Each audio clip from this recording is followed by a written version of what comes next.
À 1 heure, vous fera découvrir l'histoire de la ville, son port et ses paysages qui affichent leur beauté sauvage et préservée.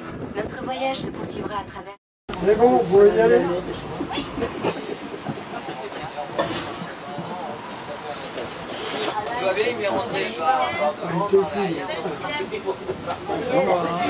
À demain. À droite, le port de la Turballe, son centre marais et son musée, que nous évoquerons dans la dernière partie de notre voyage.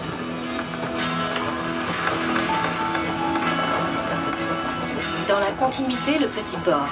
D'une superficie de 1200 mètres carrés, il offre 200 mètres de ponton. Son aménagement actuel date de 1989. La pêche a toujours joué un rôle important dans l'économie de la ville, depuis sa naissance au XVIIIe siècle jusqu'à nos jours. Nous longeons à présent le port de Plaisance. D'une superficie de 18 300 mètres carrés et doté de 500 mètres de ponton, il accueille à l'année 330 plaisanciers. Tous ceux qui possèdent un bateau vous le diront. Quel bonheur de pouvoir larguer les amarres et partir conquérir l'océan, ne serait-ce même que pour quelques heures. Turballe offre 11 km de belles plages de sable blond, propices aux bains de mer et de soleil.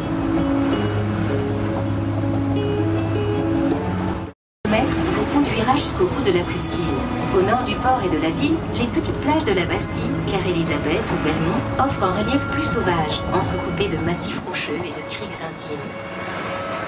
Malgré une forte identité tournée vers le commerce de la pêche, la Turballe n'en demeure pas moins une station balnéaire de renom qui obtient chaque année, et ce depuis 1900...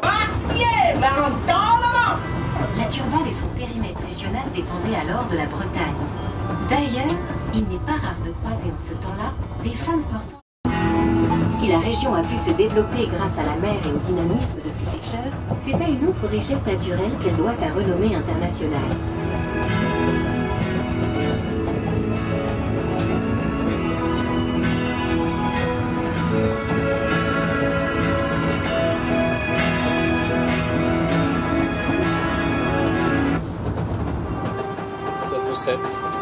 Ça possède des chevaliers. Mesdames et messieurs, vous êtes actuellement au cœur du pays de... Trouvez ici leur repas substantiel. Au Xe siècle, les moines de l'abbaye de Landévennec, fondateurs en 945 du prieuré de Batz, vont révolutionner la structure des marais salants. Ils ont tracé le plan des salines, tel qu'il est aujourd'hui, en étudiant les marées, le vent et le soleil.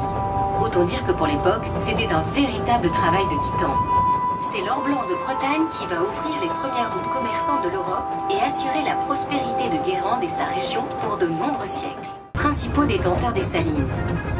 Jean II, duc de Bretagne, fut le premier à utiliser le sel comme taxe, loyer et droit de douane. Le saviez-vous? L'étymologie du mot salaire provient du latin salarium, qui désigne la ration de sel, puis l'indemnité de nourriture donnée aux soldats de l'armée romaine dans l'Antiquité. Son sens évolua au cours des siècles pour prendre sa forme actuelle.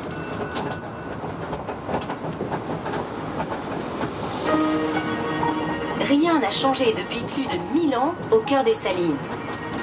Les paludiers sont toujours les héritiers et les gardiens d'un patrimoine unique. Le terme paludier trouve ses origines dans le mot palus, qui signifie marais en latin. Ayant le statut juridique de l'agriculteur, on dit qu'il moissonne les champs de l'Atlantique. Son rôle consiste autant à récolter le sel qu'à préserver le milieu naturel et exceptionnel dans lequel il travaille.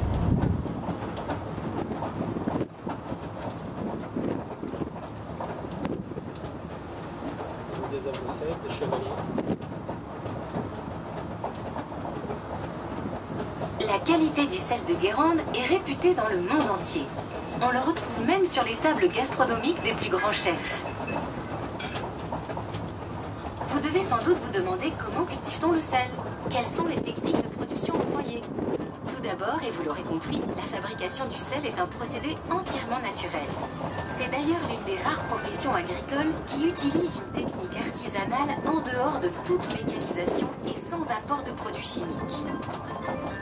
Tout repose sur le système des marées où la cristallisation du sel va se faire sous l'action commune du soleil et du vent.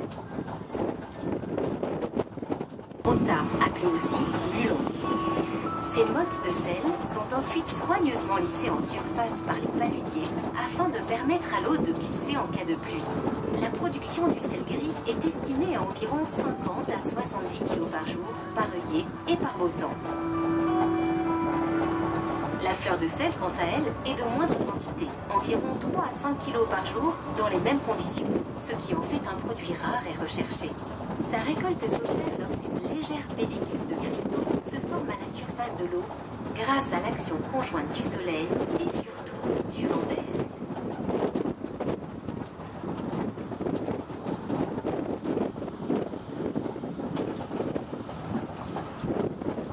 Dans un instant, nous allons nous arrêter sur la saline de Philippe Constant, un producteur indépendant. Vous allez pouvoir descendre des wagons, avancer vers l'avant du petit train pour aller écouter ses commentaires sur son métier, la récolte, ses outils. Ensuite, nous reprendrons notre balade vers la forêt et la pointe de Pimbron.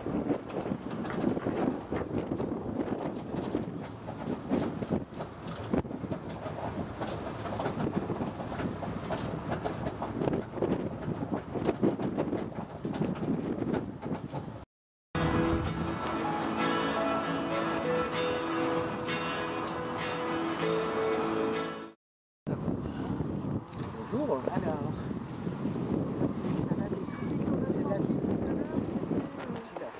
salade et crudité, ça correspond à... Il est très doux. Voilà.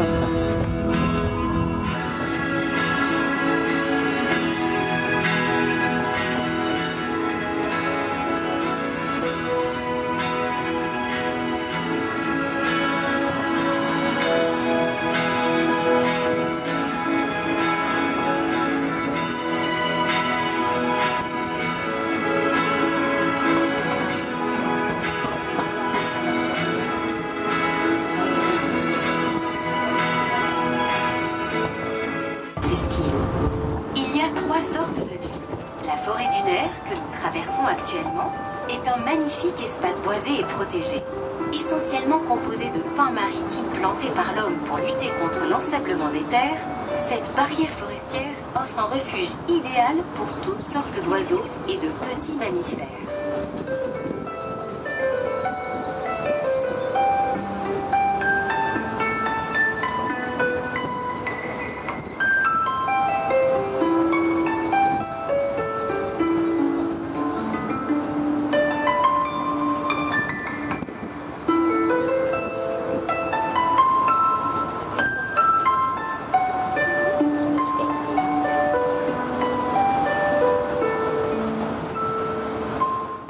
On peut y apercevoir l'œillet des dunes, qui est une espèce botanique protégée en France.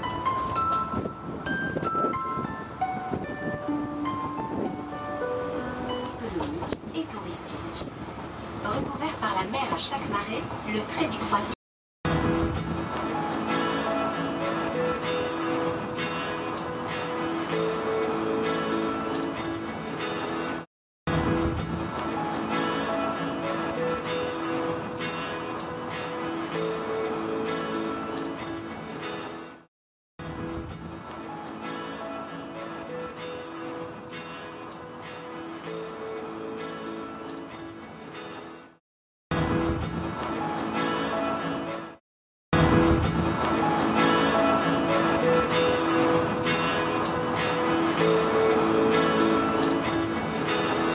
Après-midi, les bateaux de la SNSM et des pêcheurs se fleurent en offrande à Sainte-Anne, sainte patronne de la commune.